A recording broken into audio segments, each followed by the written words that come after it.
Yo, what is up guys, and in today's video, we are going to be going over everything you need to know about budget streaming lights.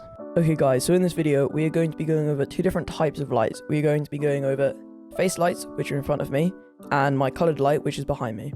And just before this starts, I do stream on Twitch, pretty much every day, LongBoyCTA, link will be in the description. And if you want to contact me and ask me any questions, I've made a Twitter and an Instagram for my streaming, so you can find me there. Both links will be in the description. Right, let's jump right into this. Okay guys, so the lights we're going to be going over, I'm starting off with the light in front of you. So for me personally, when I said budget, I meant budget. I just have two desk lamps with a bit of baking paper over the top with some magnets all around it, holding it down. The baking paper is just to diffuse it so it's not as harsh on your face. The one there is a little bit stronger because I couldn't find two of the same strength. For this, you could go to Asda, Walmart, wherever you live, and probably pick one of these up for like 10, 15 pounds. I don't know, like they're not very expensive. Baking paper you'll just have in your house, and sellotape you'll probably have in your house as well. I didn't buy these, I just found them around the house. And I just have them either side of my light. So, my camera. So they're just either side of it, and I just flip them on before streaming. And there is a few settings you have to change. So I'm going to quickly plug this back in, and then I'm going to go over the settings in OBS you have to do to make it look right. Also, assuming that you're using a webcam, I'm using a C920, that's what most people are probably using. Okay guys, so we are now into OBS, and this is what your webcam looks like when you just boot up your PC. So I'm going to show you how to make it look a bit more proper and not so kind of bright on your face. So what you want to do, in OBS, you want to go to your video capture device, right click on it, and then go down to properties. And then on here, you want to go to configure video, and then this little thing should pop up. Then what you want to do here, go over to camera control. This is based off the lights that I'm using. It may be different for you, but from what I'm using, this is what works for me. So go to exposure, untick this box, and then bring it down to -6, and that just makes it a little bit darker. And then I know for the UK, you want to put this to 50 hertz. I think in the US it's 60. It's just to stop the lights from flickering. It's like what power you use or something like that. And then on gain, you just want to toggle it until it's not too bright, but just a good level. Backlight comp you want to keep on because it goes from like that to that. Just makes it look a little bit better.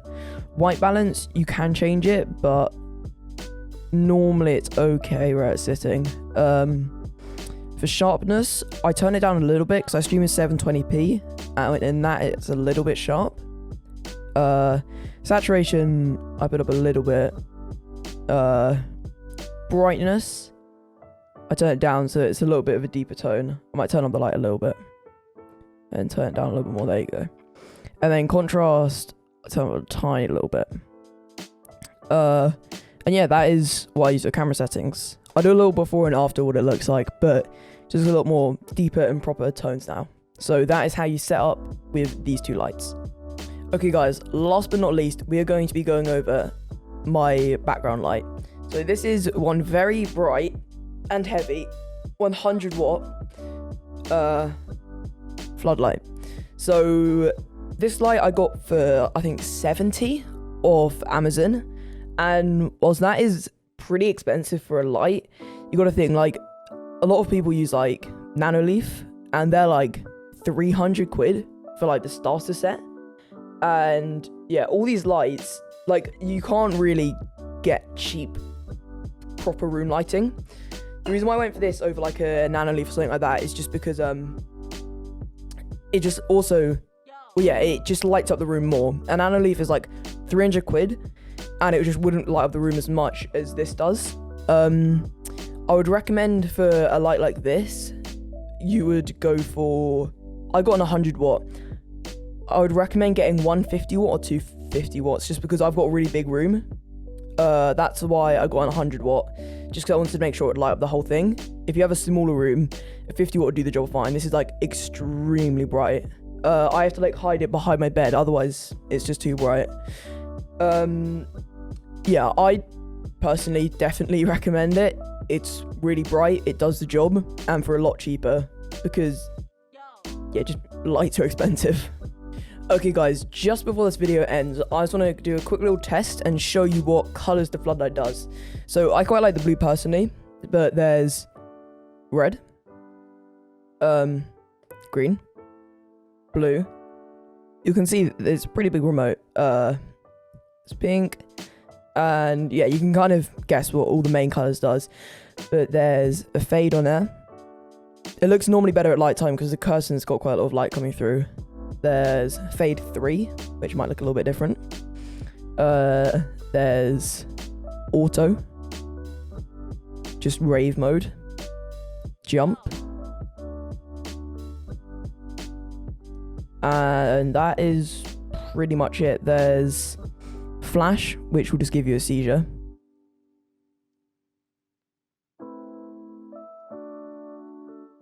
And yeah, I'm going to turn that off because that's going to blind somebody. And that's pretty much it. If you did like the video, make sure to subscribe to the channel. For 100 subs, I'm going to do a complete setup tour, my beautiful streaming tool. And yeah, that'll probably wrap it up. Go watch other videos because that'll make me happy. And yeah, peace.